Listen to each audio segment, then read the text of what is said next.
Alright guys, a quick one. Here, I'll detail how to make alarms get louder when you sleep. So if at the end of this you find this helpful and informative, please don't forget to like and then subscribe.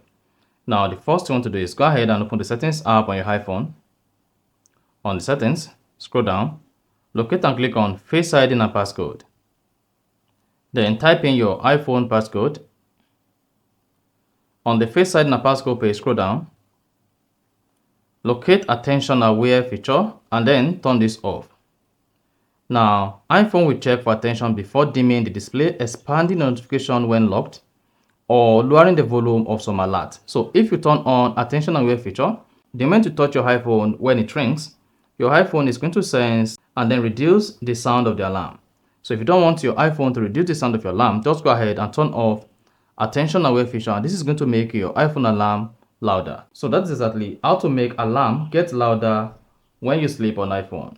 So if you found this helpful and informative, please don't forget to like and then subscribe.